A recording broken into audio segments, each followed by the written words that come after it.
This actually happened.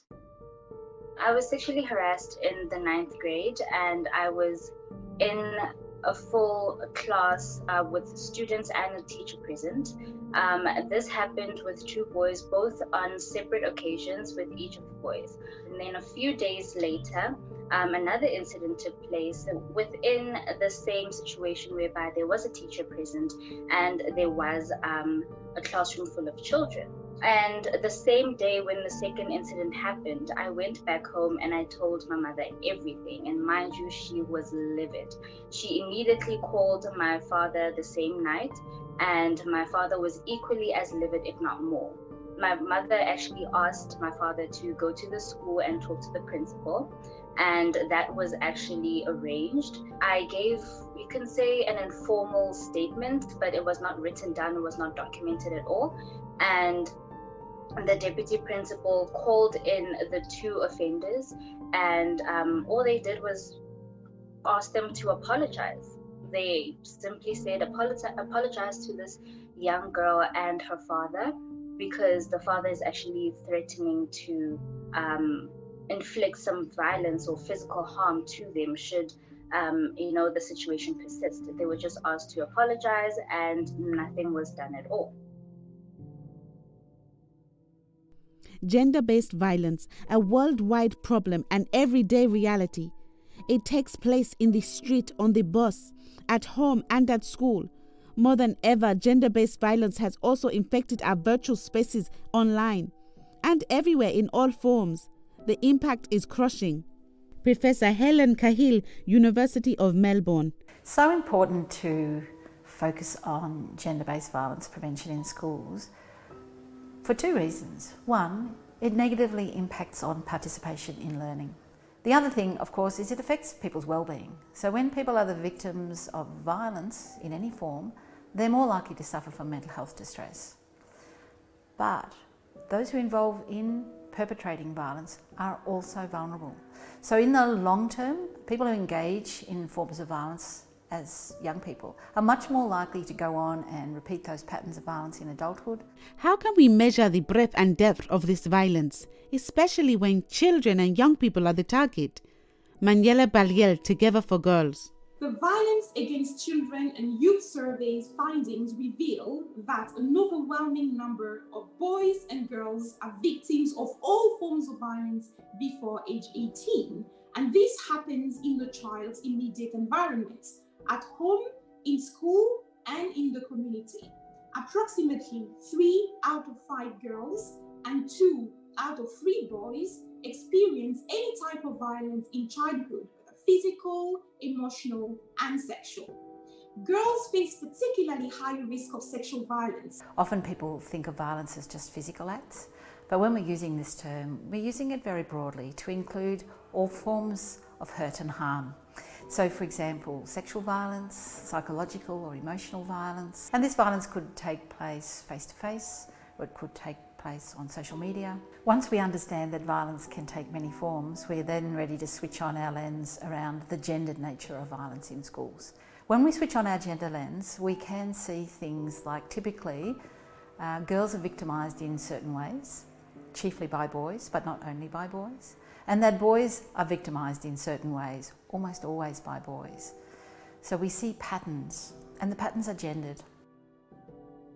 Gender-based violence is about power and gender relations which are at play everywhere. Baroness Sugg, Special Envoy for Girls Education, UK Foreign, Commonwealth and Development Office. The gender lens is incredibly important. We know that gender is a key determiner of violence against both girls and boys. And we know that it affects the drivers and the experience and the impact of violence. I would like for people who have children and other activists as well, and the general public, to actually put themselves in my shoes. I want them to think about if they had a child and they had to go through the emotional turmoil of being physically or verbally or emotionally violated in the school's premises, how would they actually want to enforce change? At the root of gender-based violence, we find beliefs, attitudes and norms that perpetuate inequality and powerlessness. Basil Manuel, National Professional Teachers Organisation of South Africa.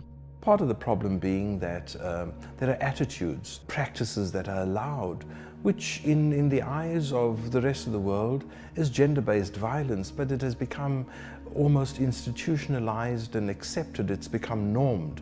If our schools aren't safe, our neighborhoods can never be safe. This young girl of 8 or 9 years of age, she was stabbed by her jilted lover in broad daylight, and she survived 110 stitches. We took the case to the court of law, and we're still trying the case. The guy is out in bail. He's living his life. He's moved out of the city. And the girl still waits for justice. It's quite frustrating to know that even after years and years of advocacy, campaigning, influencing, lobbying, we do have the laws, but there are massive loopholes in implementation of these laws. And it's really sorry to kind of say this in 2020, that we do have such cases, like everyday cases. Just yesterday there was another case of a Dalit girl who was raped in UP.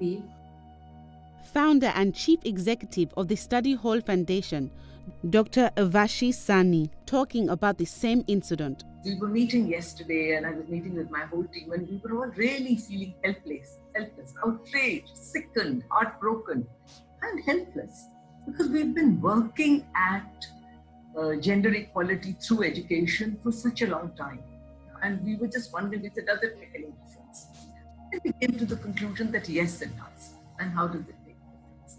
One, it's of course a long-term way of working at gender-based violence. Girls actually accept this gender-based violence. It doesn't just happen on streets. It happens at home. They're not safe anywhere. They think it's part of being a girl, and that the best they can do is just save themselves in some way or just be invisible. Once they learn that they have a right to an equal space in the world, whether it's at home, it's out in the street, it's in the workplace, it's in school, anywhere, to an equal, safe space, they begin demanding that. They begin equipping. It gives you a certain sense of confidence to fight back.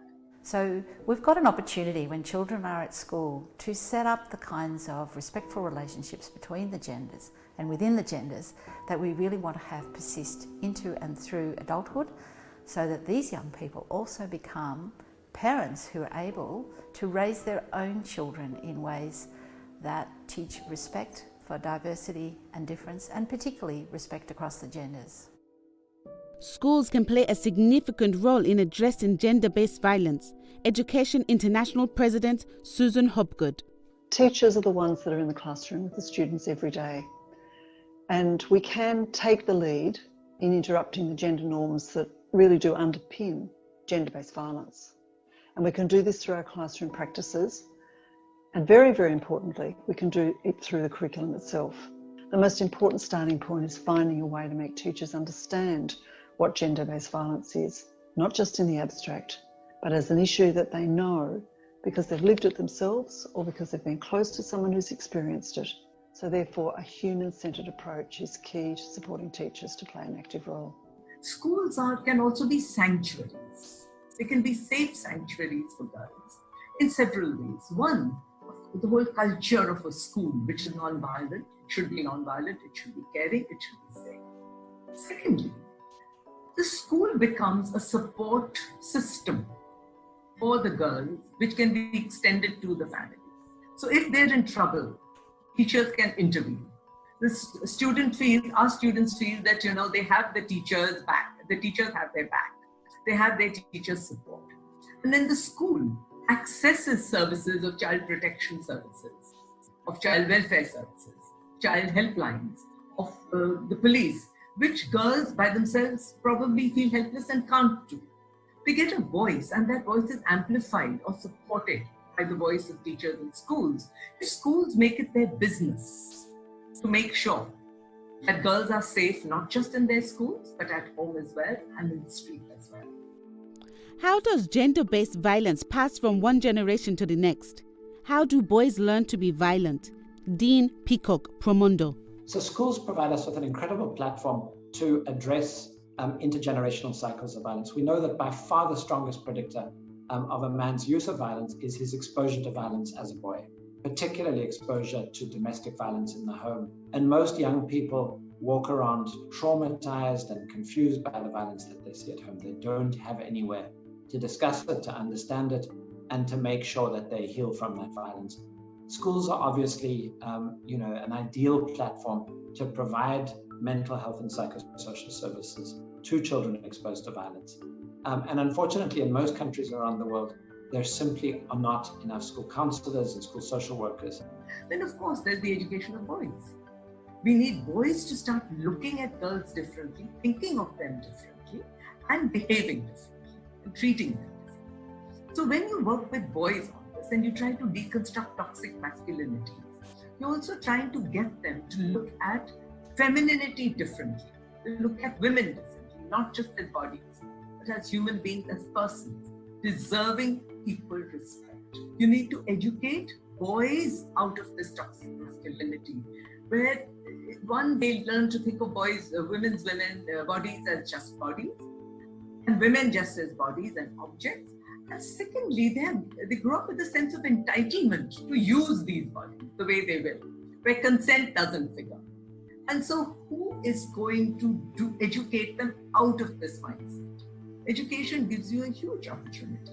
The work that I've done in the schools with young men to address gender-based violence has inspired me. Young men I've met in schools across the world who are hungry for more meaningful relationships, who are supportive of gender equality, who want to see the girls in their lives do the best that they can. Switching on a violence prevention lens, where do we start? So there are lots of approaches that are effective in engaging men and boys in addressing gender-based violence in schools. What we know about those programs is that they are most effective when they're participatory, when they're experiential, when they allow young men and women to reflect on their own socialization, their own process of being socialized into gendered roles, and allow them to think about how well those gender roles work for them and what they'd like to change. That is the reason why I actually decided to go into the advocacy that I'm doing with SRGBV, school-related gender-based violence.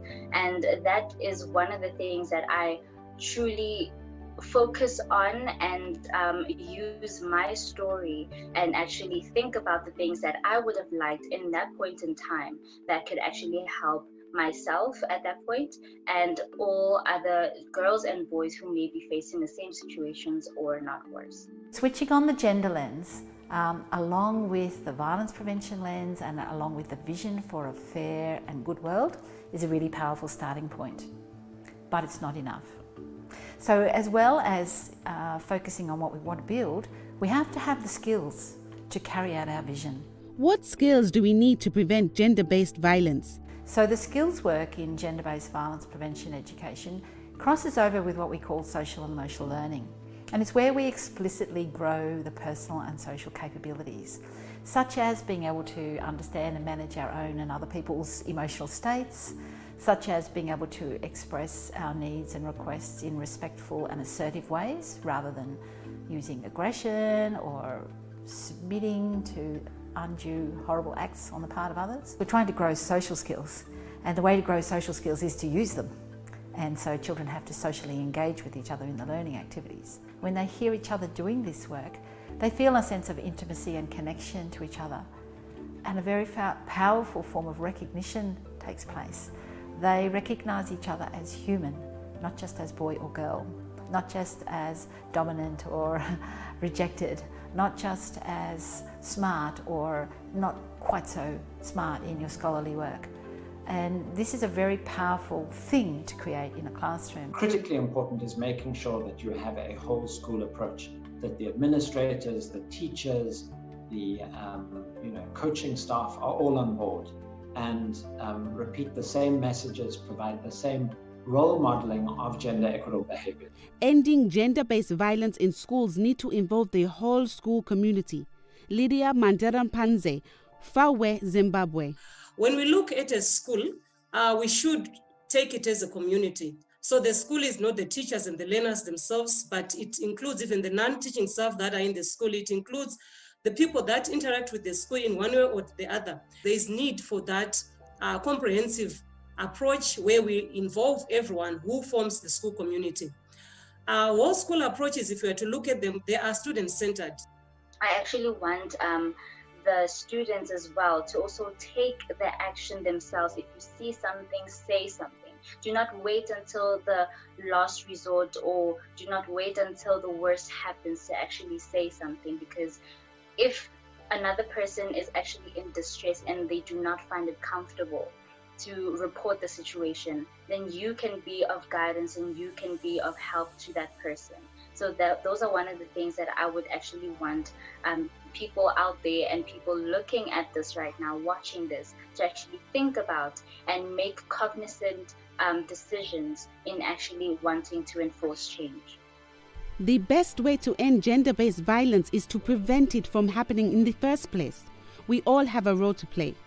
It is true that the COVID-19 lockdown has both exacerbated violence against girls, adolescents, and women, and shed light on the silent pandemic of gender-based violence. We can make a difference to prevent and reduce violence. We must all take timely actions. All of us, political leaders, policymakers, parents, teachers, community members, children themselves can take action to end violence against children and youth. Everyone watching this, I would request you, I would plead you that even if you can make one tiny effort of ensuring that a young girl in your house should feel safe, and what steps you can take to make her feel safe in the house, that is it. That is all that is required. If every one of us is responsible and accountable for our actions, that's all that we need to influence change.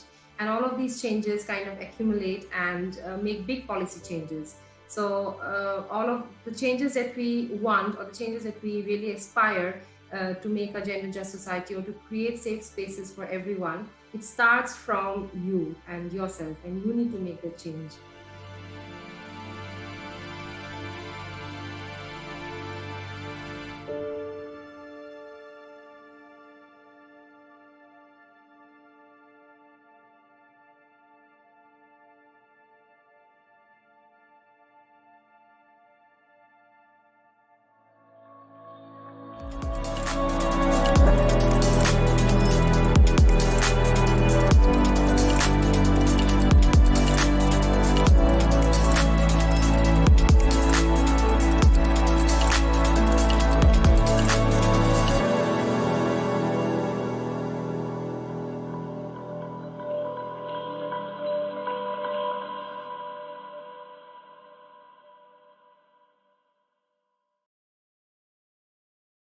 Welcome and join us. We have an exciting group of people from all around the world, from an interdisciplinary approach, here to discuss and unpack.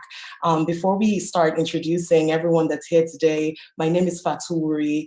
I'm a gender equality activist and advocate from Sierra Leone.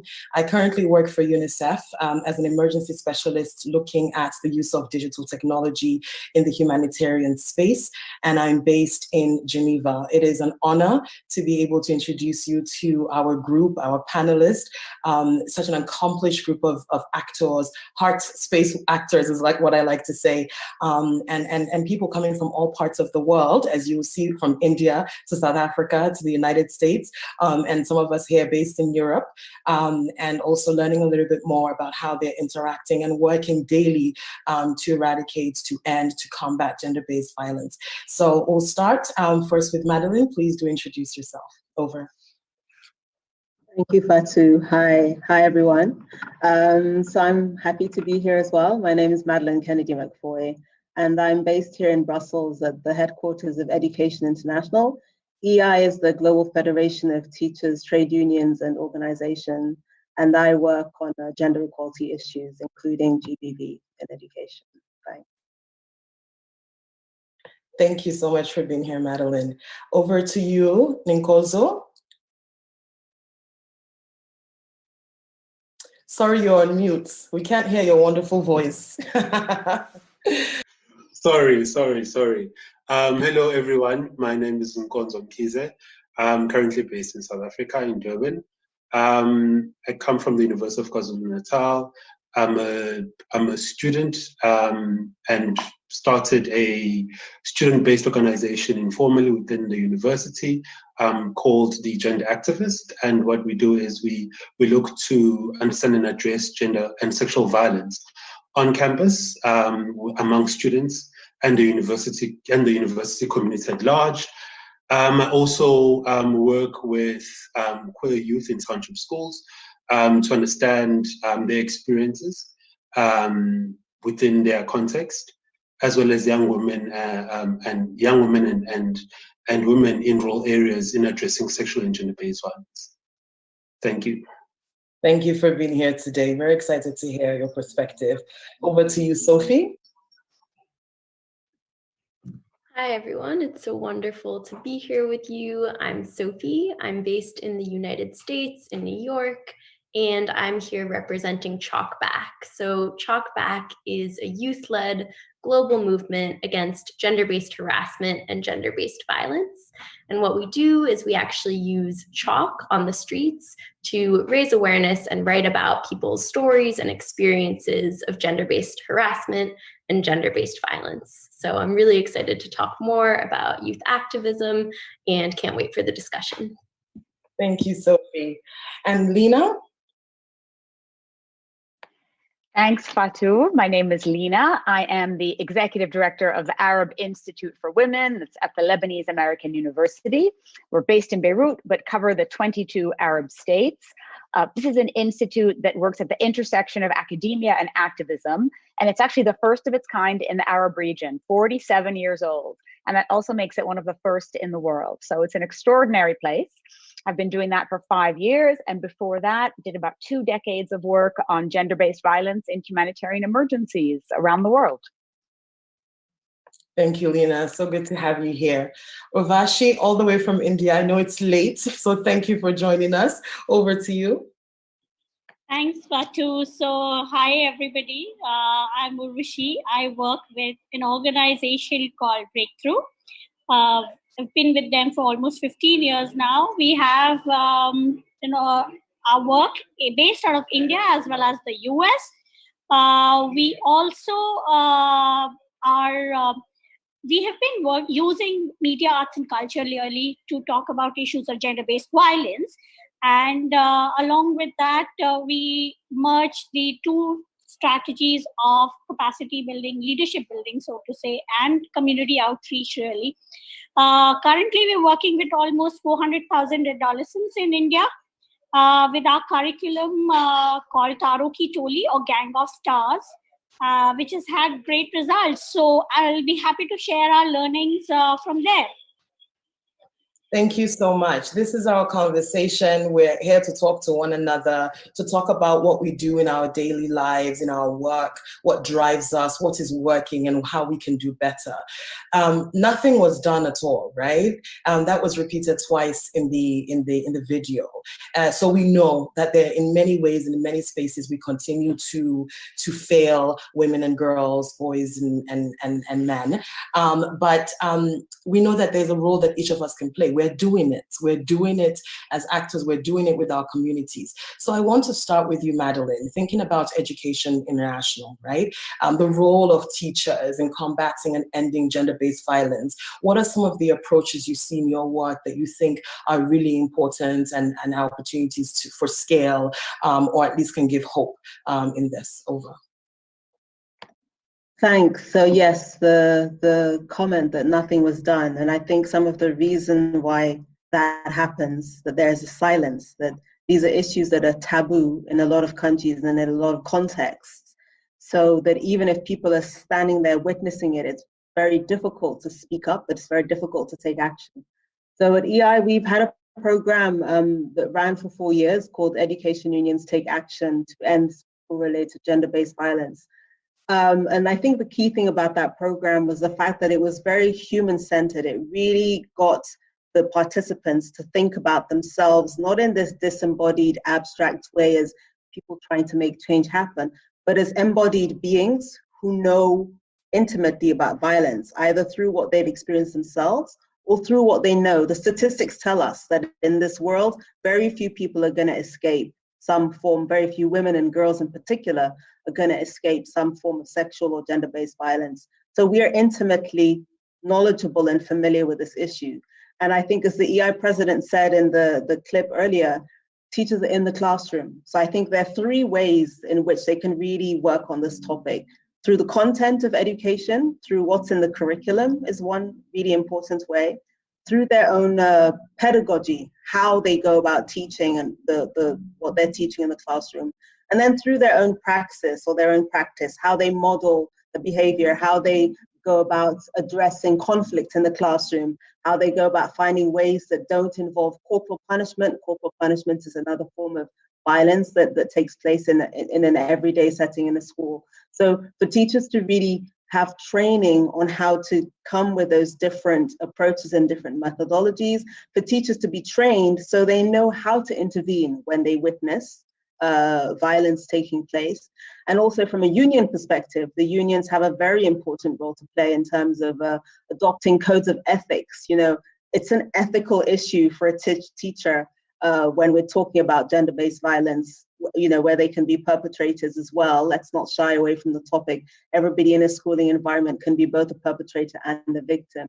So codes of ethics adopted by unions, which union members who are teachers are expected to live up to, is another kind of form of guidance. So I think the role that teachers can play really is quite endless, but it's really important that they receive the training and the support to be able to play that change maker role, if you like. Thank you for that, Madeline. I think it's really important when you're thinking about power structures, right? And the power and the responsibility and the accountability of teachers, and being able to support them to be responsible in their roles, and the power that they have to impart knowledge, to share knowledge, and to shift those really deep-rooted structural harmful norms that perpetuate gender-based violence. Nkozo, I want to go to you. When our teachers fail us, when structurally the spaces are just not there for that level of interrogation, you are at university and your work is really, you do a lot of activism with young people, with students. What does that look like when where people are supposed to be responsible and accountable, they're not? How do young people come back? How do they rise to that challenge to ensure that our communities and our schools are safe? Over. That's a big one. Thank you, and I'm gonna try and rise up to that challenge as well. I just loved what Madeline was saying. Because I come from, I'm a trained, educated teacher, so I'm a qualified teacher, as one can say. And as Madeline was mentioning, the three components in terms of content, pedagogy, and practice within the classroom, and what you're looking and what we've been seeing as a group of students in terms of what is happening on campus, that the pervasiveness of gender-based violence and sexual violence in all its different forms continuously goes unnoticed. Well, it's noticed, but it's not attended to within the university itself. And there's been mounds of literature, not extensive per se, but that one that is still available points to how universities themselves don't know how to deal with gender-based violence and sexual violence within universities. So now when you take a teacher education and training campus or college, and you then put in on this gendered lens, and then you look at how pervasive is gender-based violence, basically what we are doing is sending people who are trained as teachers, but who are also perpetrators and victims of sexual violence, which has not been attended to, and going into schools. You know, so we're literally continuing the cycle. So the training of teachers is also key here. It is very, very important. How do young people respond? We come together and we try to address it. We try to make systems work. Do they work? We're still trying to make them work. We are still trying to make them work. And it's taking time. And it was quite amazing for me to, and I'm sure a lot of people have been noticed this, how the entire world came together to address COVID-19. But here we have been speaking for people, not just people for generations upon generations have been speaking about gender-based violence and sexual violence in schools, in the workplace, everywhere. But the world hasn't come together in that way. Yeah, that's a really good point. And just going back to, how students are rising up, the young lady in the video said, when you see something, you say something. We're going to say something, and we are demanding better. I'm going to drive now to Lina. You consider yourself an academic and an activist. So what does that look like when we're trying to break this, when we talk about gender-based violence? How do these two spaces reconcile? Well, what's important about academia and academic research is that it builds the evidence base. But if you don't break that down and make it meaning for people, for their realities, their lives, and their communities, then what's the point? So, I think I'm an accidental academic in that I come from an activist background. So I believe that unless you are sharing those lessons from the research and the work that we do, there is no way to apply it. So being based in Lebanon, you can't ignore the realities that are happening around you, the lives of young people, and how they're profoundly affected by one crisis after another. So the work that we do is constantly in check. And the way that we're able to galvanize young people in particular, is not through the academic components, the research or education, as much as through the more creative approaches. So things that we do like art for activism campaigns that inspire activism and ignite people's passions, and also build an army of activists around issues that help us normalize nonviolence. So having these conversations in creative ways, and using the evidence that we have, because we know that it exists. We don't even need any more research to know how pervasive these things are, has been really successful for us. So it's a combination of the two that gives us a platform that resonates, not just with academics and the university and an educational context, but with the people who really need to hear the message. And those are the young people themselves. No, absolutely. And we can't underestimate the power of evidence-based prevention against violence, right? Gender-based violence. That evidence is what we are able to take to policy, to attract funding, to be able to facilitate some of these structural issues. And so I think it's such a neat combination. And the fact that you're still remembering that at the end of the day, frontline workers, making this evidence accessible so that we can use it for evidence-informed activism, right? And so we're able to speak both the language of the people, but language of the systems to help shape that. That's what it sounds like. That's what your work contributes to. There are two other speakers that I think will just bring a really interesting dynamic as we're thinking about this from a structural perspective, what teachers do, how we use academia and how we use evidence. Urvashi, I want to come back to you and breakthrough, right? Breakthrough is sitting in like you said, is a CSO that co-leads the Generation Equality Forum. So now you're thinking of high-level discussions, right? What types of tools, mechanisms, evidence do you use to bring, and your CSO perspective, to bring into these types of forums to really force people to talk about the real issues and to steer governments or multilateral organizations to really think more grassroots? I think what we try and bring to some of these discussions is the lived experiences of people, of women and girls in the communities where we work. We really work with some of the toughest regions in India. They are the most patriarchal, the most orthodox states. And if you look it up and Google them, you will find that one of the states where we work in Haryana, where we tested our gender-based violence curriculum, a life skill curriculum that we worked out, that has the worst child sex ratio in the country. And girls are really unwanted. And there's a high son preference.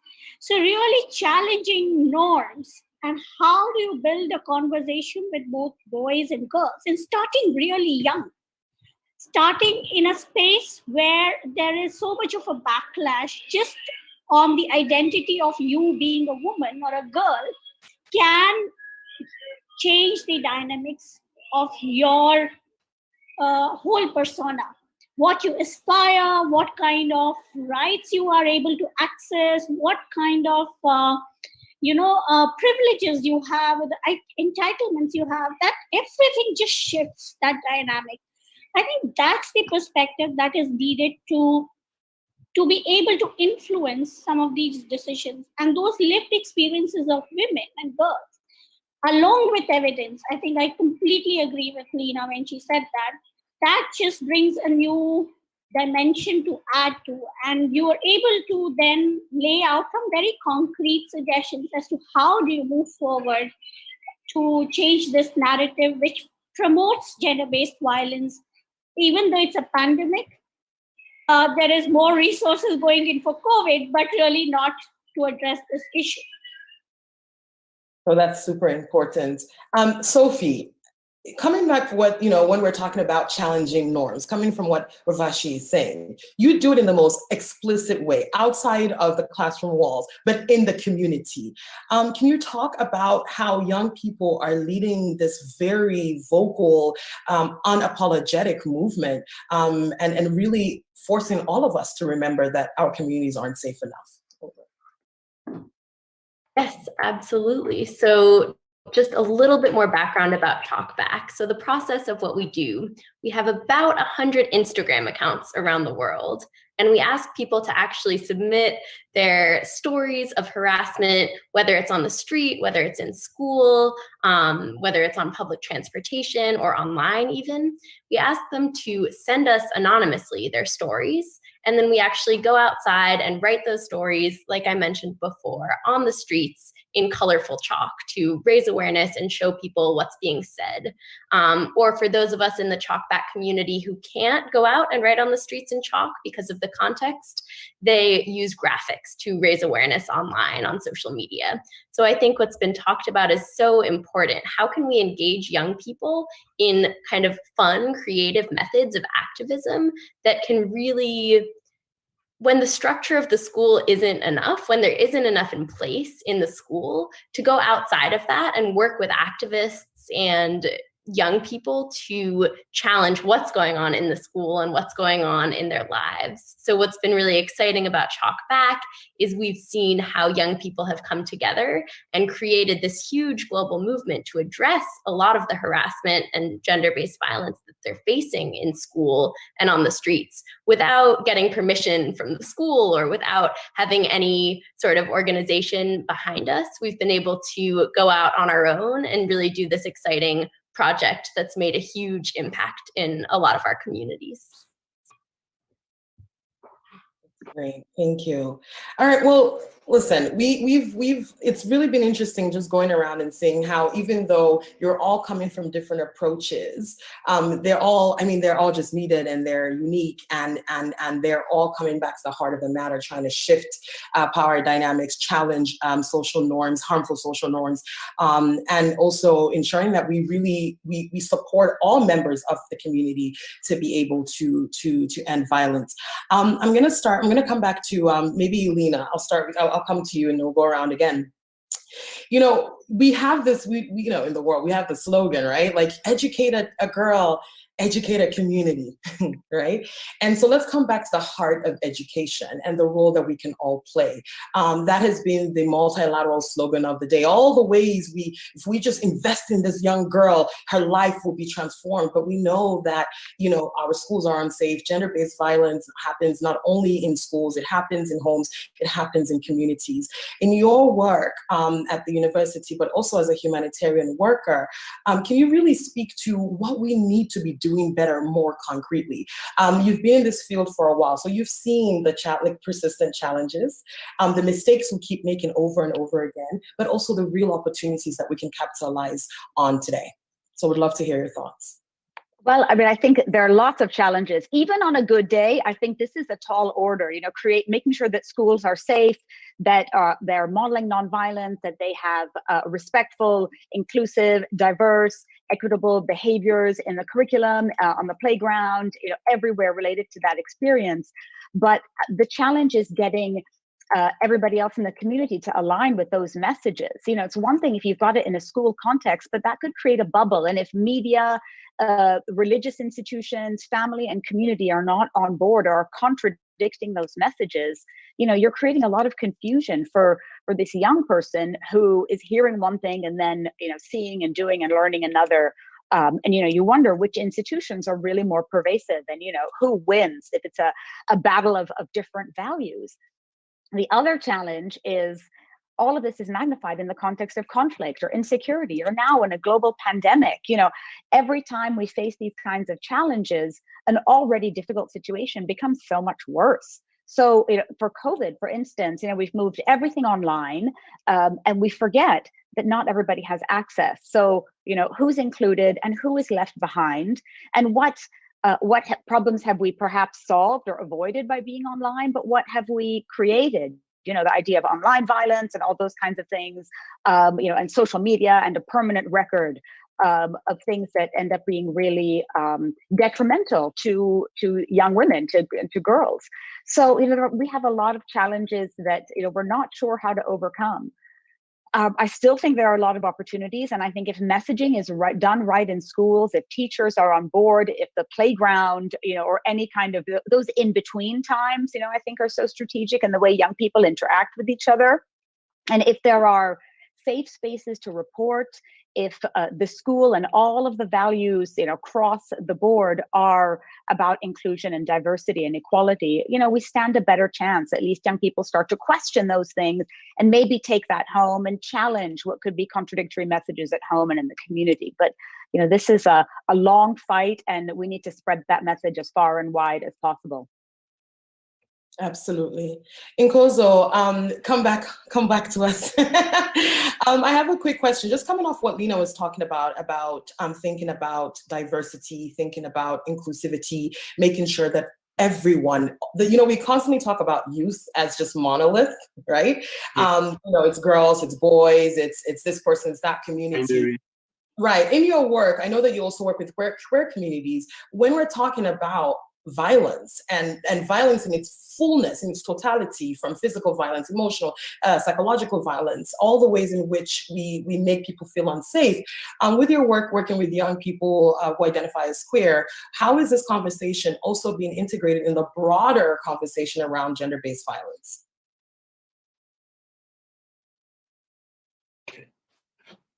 It's when you then start to maybe look at it in that way, it takes another different dimension. And then the silences that you see within institutions on gender-based violence are even more deafening when it comes to queer youth and queer people in general in our communities. In South Africa, we have a very progressive constitution, but that has not translated into social change. When I say progressive, I mean it protects LGBTQIA+ people within South Africa in terms of discrimination, exclusion, marginalization. It's protected. Queer people are protected from all of those in terms of within legislation, within the South African constitution. But that has not, as said, that has not translated into social behavior, and that has also not translated into our schools. So a queer youth might, in terms of how they are being harassed in school, might be taken within the stereotypical norm of, for instance, a heterosexual, for this purpose of this conversation, a heterosexual male learner harassing a queer male learner. That might be taken as just boys being boys and just roughing about. But when you start to sit down and have conversation, and you start to really get that was just harassment, those are not just boys being boys. There is issues of power, there's issues of violence taking place. And because of social norms and culture and tradition, that is overlooked, right?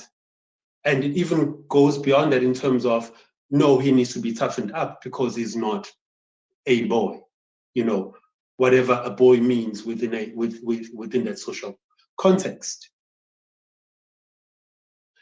So there's a lot of silence, and what has been coming up and continues coming up is how lesbian women and girls are being targeted.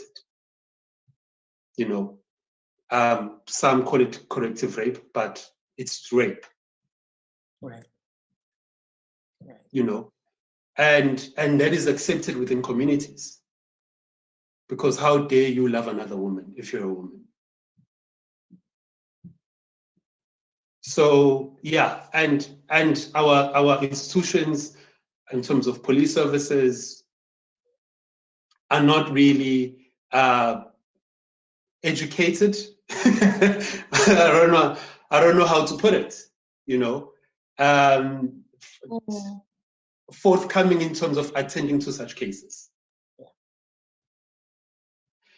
And then you start to see that this not just only happens when one is older in life, but it starts young and it doesn't get better. Yeah. You know, working with some queer youth, them sharing that being targeted by community members that they will rape you doesn't just start when you're 21 and when you are 30 or when you're 40, but it starts really young when they see you the way that your gender identity, your gender expression, and how you perform it. Mm-hmm. and that warrants correction because you are coming in with a different script.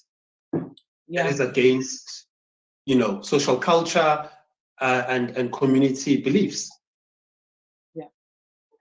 Thank you for Can that. I jump in there? Yeah, please. Everyone open your mics. Let's just have a conversation. Yeah, I was just thinking that so then the work that you do in Konzo and also Sophie is youth-led, and that's going to go so far and take the community so far. But if everybody in the community doesn't become involved, and it really has to start at the so-called grassroots. I hate that terminology, but it has to start inside of communities with the people who are part of the community. They have to start speaking with each other, listening to each other and finding their own solutions. I think that yes, policies can be in place, institutions, organizations, unions, everybody can try to do something, but unless the people in the community themselves start to find their own solutions, it won't be sustained, it won't be understood, and it'll be viewed very much as something that's coming from the outside. So on the issue of LGBTQ people in education on the African continent, some of our member organizations of EI have very, very tentatively started to try to have those conversations. But if you're a teacher in a classroom and you have one viewpoint that you want to introduce, but all of the children sitting in front of you come from homes with viewpoints that contradict what you want to introduce in the classroom, you're blocked. You can't take a step forward. Do you see what I'm saying? So it really demands that the silence is chipped. We can't just break it.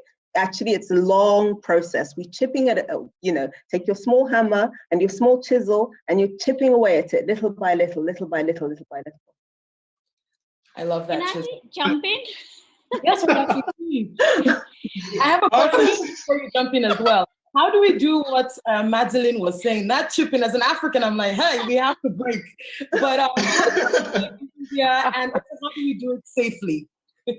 Can I respond? Can I just quickly respond? I'm sorry, but can I respond? Go ahead. Thank you, Urvashi.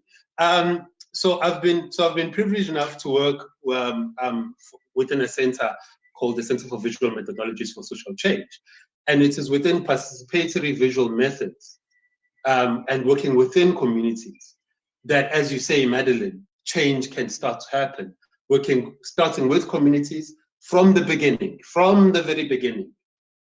And not just later when there's recommendations and when there's policies coming through, you know. That's what I've learned. Social change occurs. Mm-hmm. Understanding the problem as the community understands it. Right. And Urvashi, I think. Sorry. Okay. Okay, Urvashi, really quickly, and then Lena, I would love to get you back to say. Okay. So when it comes to communication, what we have seen, at least in India, is that nobody talks to each other. Children don't talk to parents. Children don't talk to teachers. Boys don't talk to girls. So So these initial even conversations need to be facilitated, and what for us has worked is having these facilitated intergenerational, intergender dialogues. We used very hi-fi jargons and terms, but for the project purposes, but that's how, if you don't facilitate, they are not talking to each other.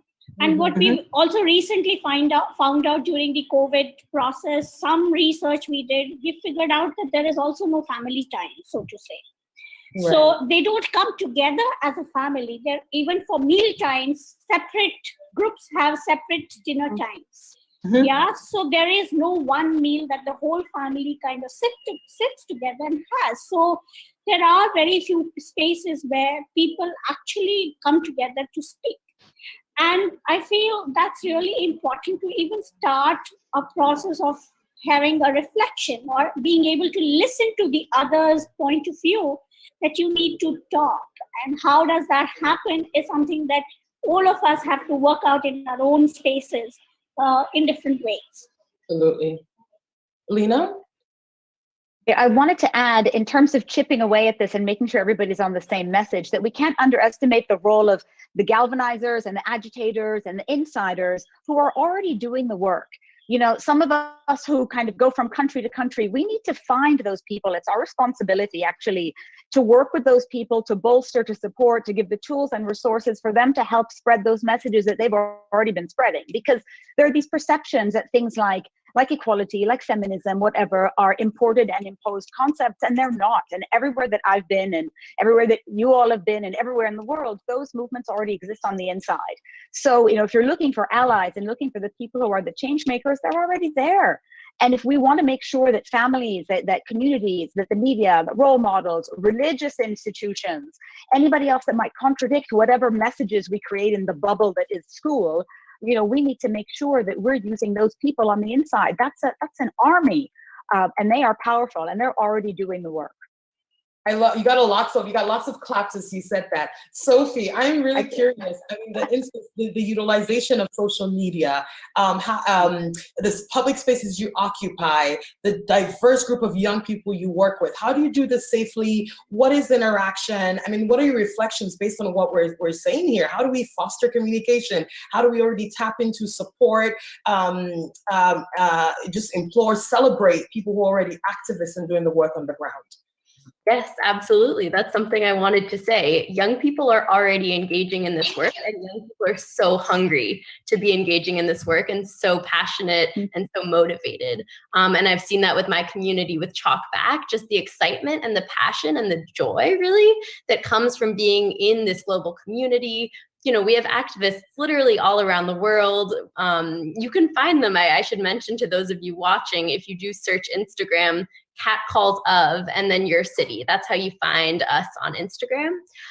But I think probably when it comes to chipping away at things and talking about denormalizing gender-based harassment and gender-based violence, some of the best moments that we've had within Chalk Back is when people message us on Instagram and tell us their story, and they'll maybe say something like, I'm not sure if this really counts as harassment.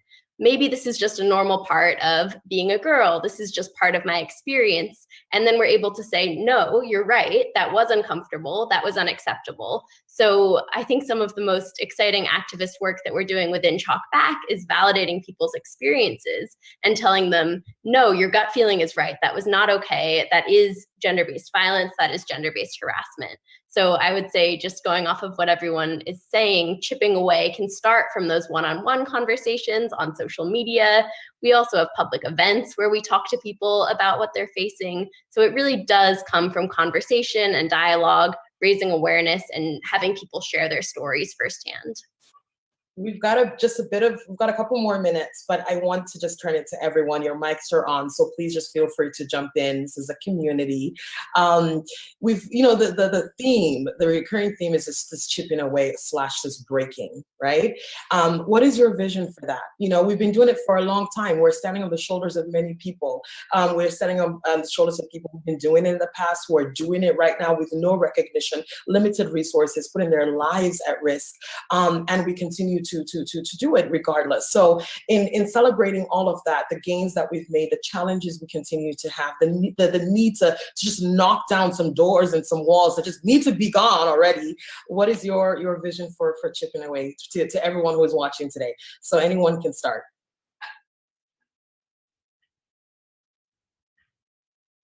Well, I can go first. I was going to say that much as we do this is work, it's more than work. It's also what we do in our own lives and what we model in our own lives. And for people raising children, it's also what you're transmitting to those children for whom you have responsibility, is one thing. The second thing is, I hear you, Fatu. Yes, in some contexts, we want that wall to come down. We want the silences. We're sick and tired of the silence. We want it all to. But the resistance is massive. And in all the work that we are doing and has been done, we're also pushing against the backlash.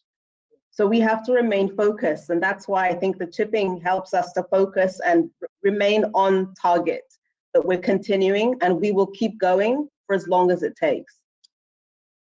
Great. So for me, it's the personal is political. And that's where I come from. It's a journey, it's a process, right? It can't happen overnight. Only laws will not change the scenario. It will happen ultimately. 2030 is current goal.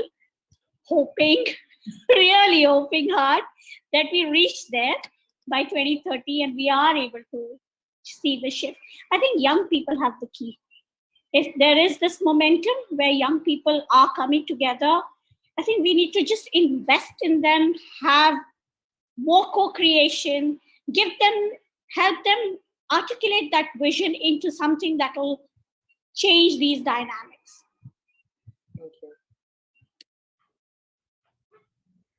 Sophie, your mic is on mute. Are you gonna go? Sure. Just jumping off of that, I do think that young people have the energy and excitement.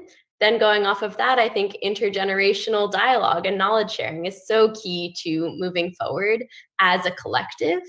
I think also ensuring that everyone knows that even if they take the smallest action, even if it's one conversation with a family member who disagrees with you, or one post on social media, or one poster or drawing that you're creating, everyone can do what they're able to and use their skills to contribute to this larger conversation. I think that's a really important part of chipping away at this huge problem that is gender inequality. I would like everything that everyone was saying. Sorry. I'm just like for everything that everyone was saying, and also not to stop these conversations. I think that's also one key element, is not to stop, to, as Madeline was saying, to keep on focusing on that, and not to stop talking about it, and not to stop doing something about it. The talking and the doing has to go hand in hand. I think, yeah, that's my contribution. Thank you. Lena. Well, I would say that my panel friends are such powerhouses. So I agree with everything you've said.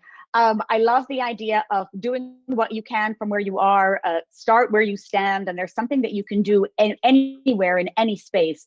But also, most important is the young leaders and the galvanizers who, as I see, are getting more articulate, stronger, less compromising in their demands, more clear. They are bigger, better, faster than we are, and I'm so happy for it. And they are not the leaders of tomorrow; they're actually leaders in their own right now. So we just need to step aside and let them do the work that we haven't finished yet. Thank you so much, everyone, for joining us. Thank you, our panelists, really friends here having a conversation. Thank you for watching. If you see something, say something, be safe while doing it, keep chipping away. Thank you for chipping away. And thank you for have always been chipping away. This has been a fantastic conversation. Thank you, everyone. Have a wonderful evening, morning, afternoon, wherever you are in the world, and stay safe. Bye. Thank you. Bye, everyone. Thank you. Take care. Bye-bye. Bye. Thank you all. Bye.